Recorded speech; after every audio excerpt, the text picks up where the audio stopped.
Welcome back to Your Career Podcast. If you ever feel stuck in your career or you need a little clarity in order to manage your career moving forward, or you're looking for a new job, visit janejacksoncoach.com. I've plenty of free downloads for you and a lot of career management support that will help to set you well on your way.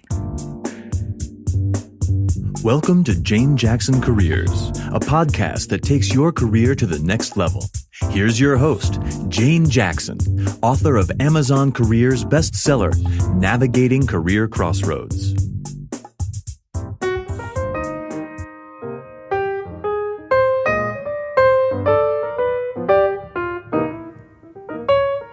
Businesses with women in leadership equal to men deliver a 36% higher return to shareholders.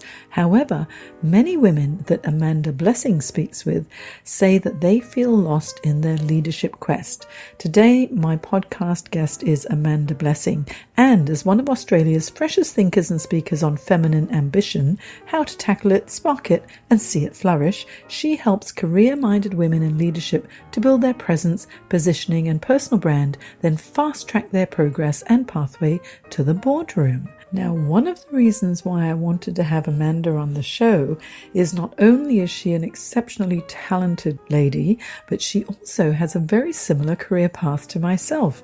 In our early days, we both loved dancing and we were dancers, and then we transitioned into fitness and we were both fitness instructors, and we both won awards for our fitness experiences. So today, let's get to know the real Amanda Blesing and find out what she would recommend to women in leadership. And now let's welcome Amanda Blesing to the show. Hi, Amanda. Hi, Jane. Delighted to be here. I've been really looking forward to talking to you for such a long time as well, because I believe we have a lot of things in common and you have had a really fascinating career journey. So let's find out all about it. Now, just to kick us off, how about tell us a little bit about your career aspirations when you were just a little girl? So I knew what I didn't want to be, and I didn't want to be a teacher. My mother was a teacher. My grandmother was a teacher. I was surrounded by teachers, and I didn't want to be a teacher. So guess what I did when I went to university? I started to be a teacher because it was the only option or the only thing I had any experience of. So I thought I'd stick with something safe. So in actual fact, I wanted to be a dancer. Don't know where that came from. I grew up on a farm and I wanted to be a dancer. So pretty stereotyped sort of career aspirations for me. And so what actually happened as time went on? So I went off to university and I studied to be a teacher, and I didn't particularly love it. I love the ethos of education. I love the notion of helping people to do better work of education. I love that philosophy. However, I wasn't enamoured of perhaps the children that I was teaching. So I decided that there were really passionate people. There were people who were really passionate about education and children, and I decided to let them, have a go, and I would try and find something else that I could be passionate about. And I was able to segue into, in towards dancing. So I studied dance for a couple of years, and then for more than a couple of years, and I had aspirations there. But sad to say, the industry at that time, funding was cut to the arts industry here in Australia, and I made a strategic move and segued. I had the art of the segue, and I segued into the fitness industry. So, Jane, I'm going to throw this back on you. I think you and I have something in common. We do. Now, before we go into the fitness, though, let's talk about the dance. So what sort of dance was it? Ballet, jazz, ballroom? What genre was yours?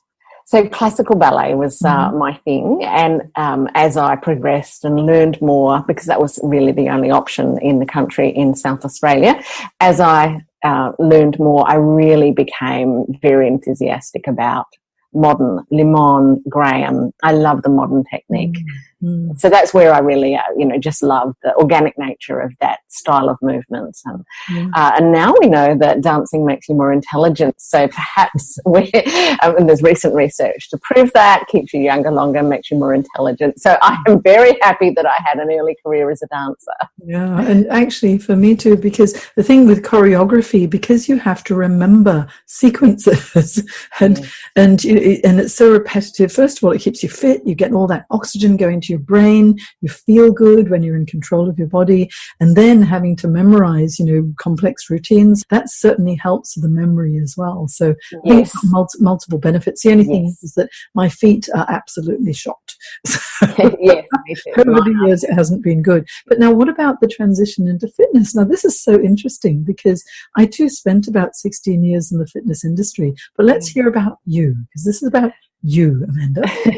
So segued into the fitness industry because the funding cuts, and I was looking for opportunities. Well, how can I use my movement, my love of choreography, my love of movement, and be the teaching?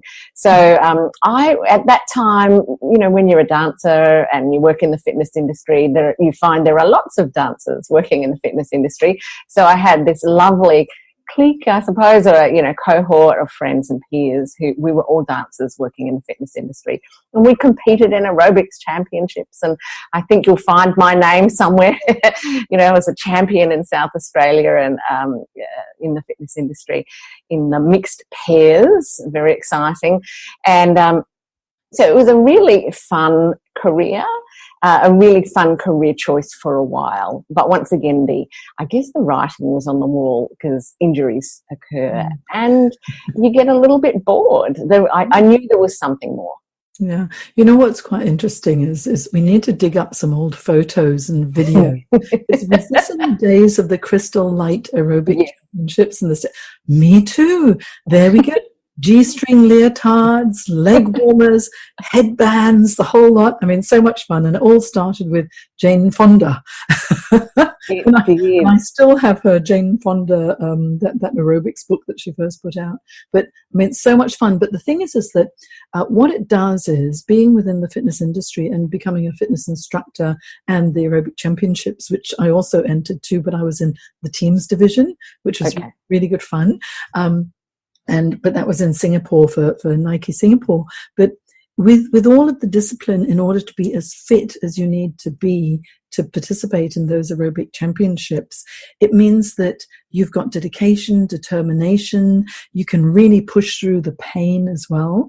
And so I think it's a really good training ground for a lot of the leadership work that you do now. So after many years in the fitness industry, tell me the story. What happened next?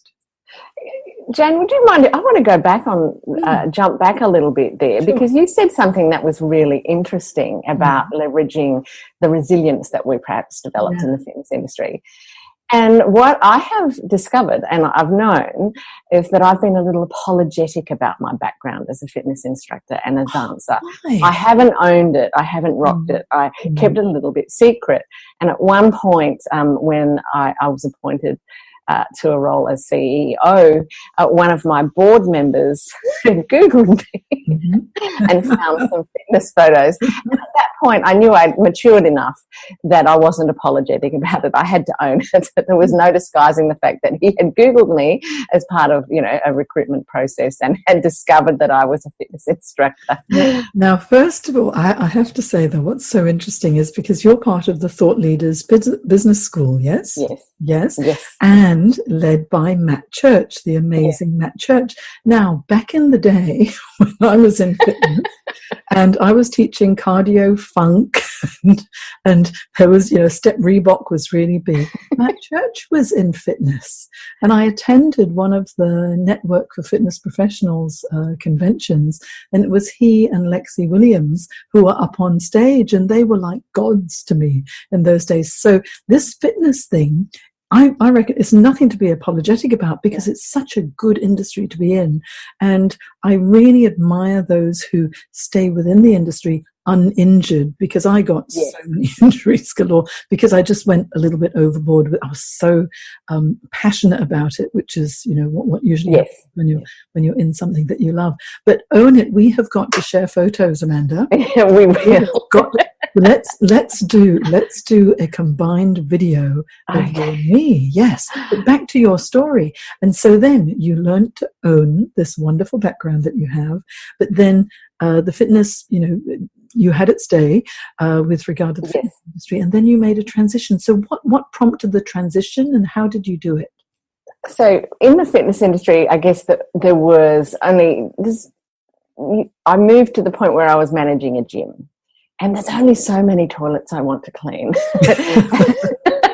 A gym manager is, you do all the jobs that everyone in the gym does. It's not a glorified role. You are managing staff. You are picking up after people, and So after a while, I got a little bit tired of that. So I was trying to work out what was next, what was a logical next step, and how I could leverage my background. Now, for some reason or other, I must have known about leverage and I must have known about strategy. So I leveraged my education background, and I leveraged my fitness industry, and I went and worked for Network. So you mentioned Network for Fitness Professionals. I used to work with Lexi and Matt. So I spent 4 or 5 years working with them, and I used to run the Filex Expo, the fitness industry exhibition. I even ran a convention and trade show in Singapore. Network 95, I think it was. If it was 94, we would have met. There you go. This is amazing. And for the listeners, Amanda and I haven't planned this. We didn't know this about each other. We've only just discovered it today. So I think that really is very exciting. And so, so many parallels. It's amazing. And so running a gym, you had enough. You'd done it. You were successful. And then you transitioned again. So tell me about the thought process. What was it that actually prompted the transition? What was difficult? What was exciting? How did you do it? So I think that at the time I knew it was scary, but I knew I didn't want to let go of what I had. So often, Jane, you might observe this as well, but so often women and girls are given the advice to take a sideways move or a downward step with their career. And for me, somehow I knew that wasn't right necessarily, that I needed to keep aiming a little bit higher.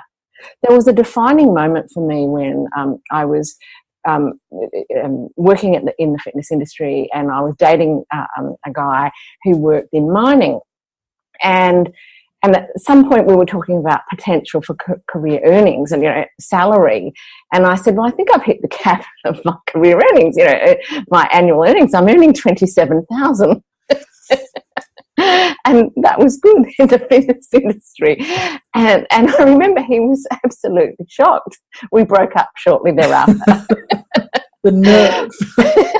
But I do suspect that there was, something in that. If, perhaps all I had aspired to do for many years, and that's right for some people, but it wasn't right for me. But I think that was the little nudge that I needed to push for something more. So I segued into Network. I ran their exhibitions and conferences, and from there, then came another segue. And so, how did that happen? So I tend to throw myself into my roles. I go at everything fairly full steam ahead, and I got a little worn out. And the fitness industry combined with the events industry can be quite tiring. So once again, a defining moment, I met another fellow, and he lived in Papua New Guinea, and he had a very exciting role. So I threw it all in and moved to Papua New Guinea, and I was an expatriate for a while. I worked up in Papua New Guinea in a range of roles. I managed the Allan Border Konica tour of Papua New Guinea, where we got to meet with the then Prime Minister and Governor General. We fundraised for the cricket board up in Papua New Guinea. I also, ran the books on a pokies club, which was an eye-opening experience and really showed me some of the deep, troubling nature around the imbalance around finances and who gets paid. And it was a very interesting observation of the One Talk system and how that plays out in terms of family finances, and drinking and gambling. Mm-hmm. So I learned so much, even though they were probably more sideways moves than directly vertical moves, but I learned so much and it was so fascinating. Mm-hmm. There's so many interesting people in Papua New Guinea. Yeah. How long did you stay there? I stayed there for 3 years. Mm-hmm. So I spent a year in Lae, I spent a year in Goroka and a year in Moresby. Mm-hmm. All of it was fascinating. I met a lot of Australian DFAT, Department of Foreign Affairs and Trade. I met a lot of AusAid people. I contributed and worked on aid projects. It was a fascinating period of time and incredibly colourful. But when it was time to come back, it was time to come back. Yeah. I think 3 years is a good stint as an expatriate as well, because I've enjoyed that expat lifestyle as well, having lived in Singapore for many years, yes. and being able to get involved in so many different committees and different causes. And I think it's really good because being in a fortunate position when you're in a new country to be able to give back and help those who are there makes such a difference. When you came back from PNG to Australia, did you find it difficult to assimilate back here? Good question. I didn't notice necessarily that it was difficult to assimilate. I was ready to leave. I had got to the point where I feared for my safety far more than I didn't. So I was definitely ready to leave. So I was ready also to relaunch into my career again because I'd taken a gap of 3 years. Mm-hmm. And this is where it got really interesting. There was a fork in the road. I could take a short-term contract in Adelaide, or I could take a short-term contract in Melbourne. And I assessed the two and worked out that working for the Law Institute of Victoria would probably be a safer and perhaps a smarter choice than doing something that was more exciting based out of Adelaide.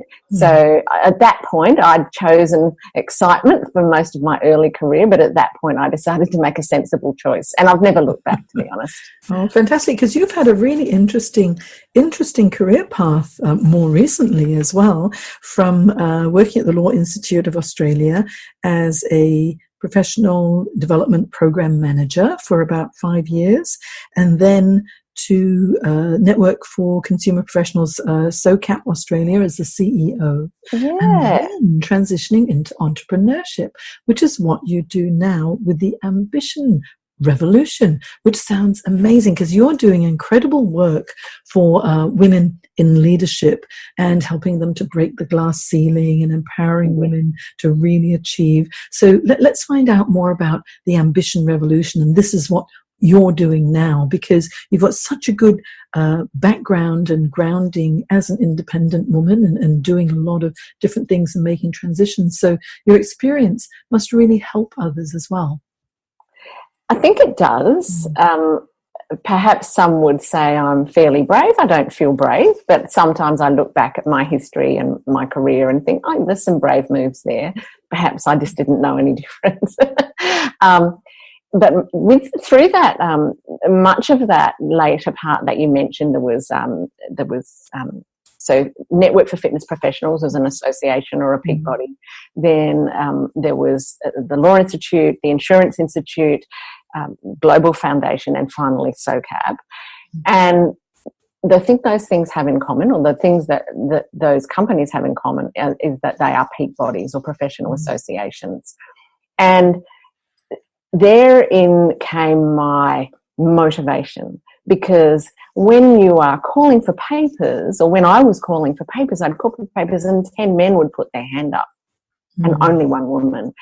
I knew women were doing great work in all of those industries, but they were perhaps more reticent to say, yes, I'm doing great work. I would call for award nominations, and only the women would nominate the junior staff, which is the right thing to do. But then perhaps they didn't understand that they also needed to nominate themselves, or they were anxious about nominating themselves, whereas some of the guys would even go out and get the comms department to help write their nomination, which is a smart play. I'm sure some of the women did too, but in my experience, it was easier to get the guys to nominate for awards than the women, and the women were all nominating their junior staff. So I noticed that this was happening, and that's really what informed this choice to set up a consultancy of my own and the Ambition Revolution.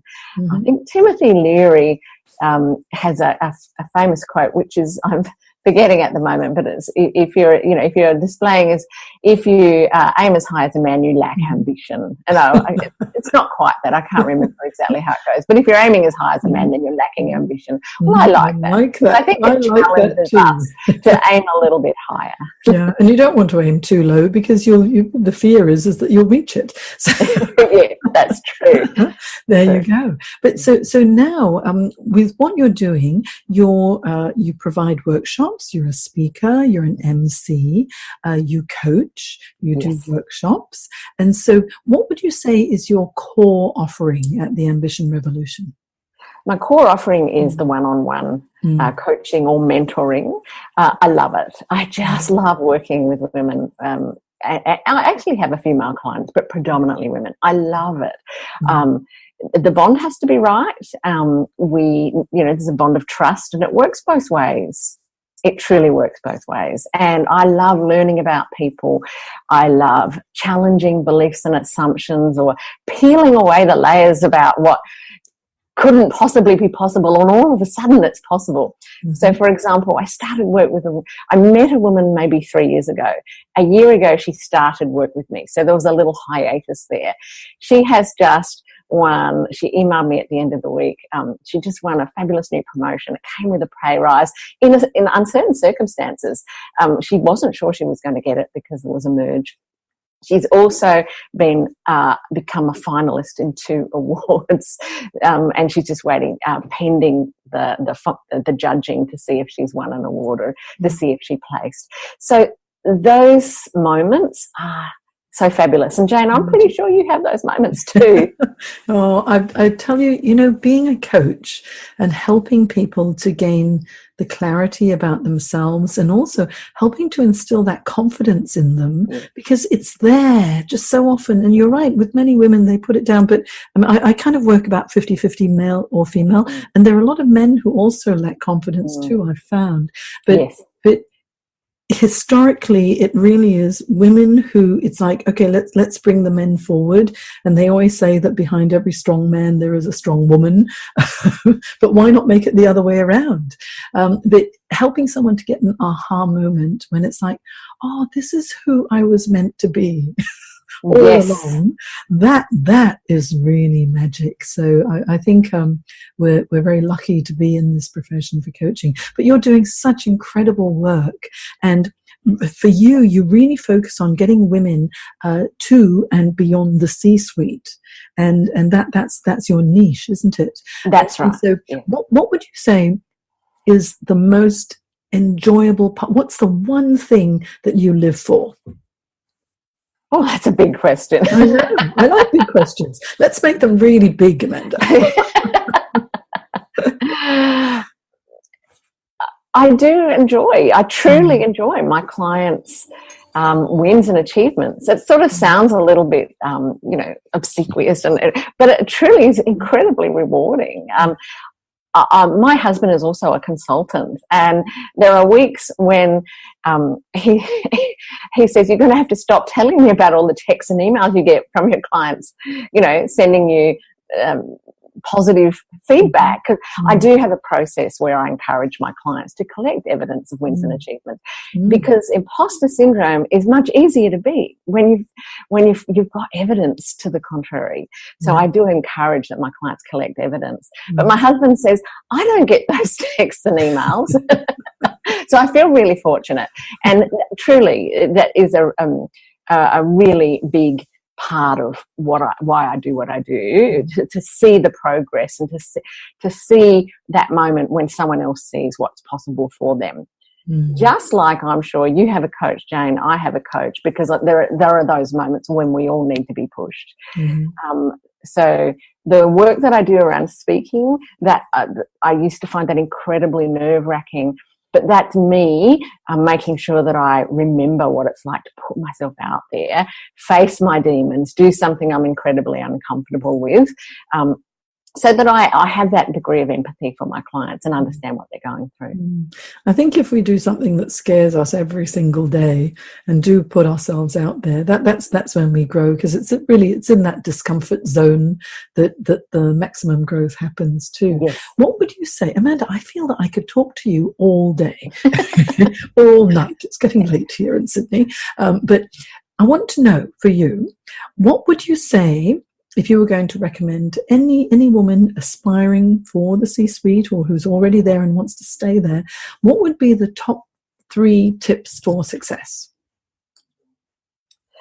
The first tip is to back yourself. You've got to believe that you're okay. You've got to believe that you're doing great work. If you don't believe it, no one else will. So back yourself. The second one is you need to sell yourself in a way. You actually have to self-promote. Gone are the days where talent was discovered. It doesn't work like that anymore. You actually have to tell other people why you're good and what the impact was and what the results were. And there are ways of doing it where you don't come across sounding really, really dreadful. And it is tougher for a woman with self-promotion. You're damned if you do and doomed if you don't. But we do have to be able to sell the value of our offering. And the final part is to learn to own your expertise and express your expertise, your skill set, in ways that the rest of your industry or your business or a potential employer might understand and value. Getting the currency right is really important. For example, you wouldn't necessarily open a manufacturing sort of a meeting or a board meeting with a quote from Oprah, because it's not the right currency. That's not to say that Oprah doesn't say amazing things, but you've got to get the currency right. And it has to resonate with the audience as well. Yes, that's exactly right. Yeah, those are valuable tips. Now, Amanda, if someone wanted to find out more about you, obviously they'll find you on LinkedIn. However, if they want to reach out to you directly, what's your website and what are your social media handles so that we can tell people where to get you? Well, I'm LinkedIn, of course. I'm on Twitter. I'm on Instagram. A little bit less active on Facebook, although I have groups for my clients on Facebook, which it's a really great platform for that. But my website is www.amandablesing, blessing with one S, .com. Wonderful. And what's your Twitter handle? At amanda.blessing. There's only one other Amanda Blesing in the globe, so I'm pretty. Really? There's only with the spelling with one S. Yes. There you go. Well, I tell you what, on my show notes on janejacksoncoach.com, I'll have all of Amanda's links and the correct Twitter address.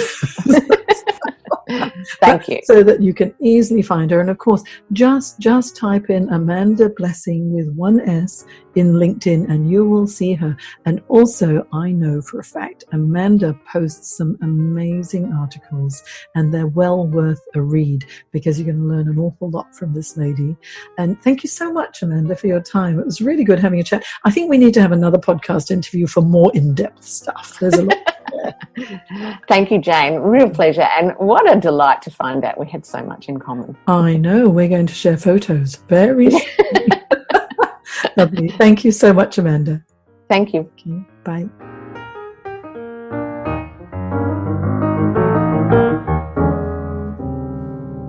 If you enjoyed this podcast, look for Your Career Podcast on iTunes and leave a review. And for all the career management support you need to create your dream career, visit janejacksoncoach.com and join my Careers Academy for live career webinars, group coaching, one-on-one coaching support, as well as my online career development courses.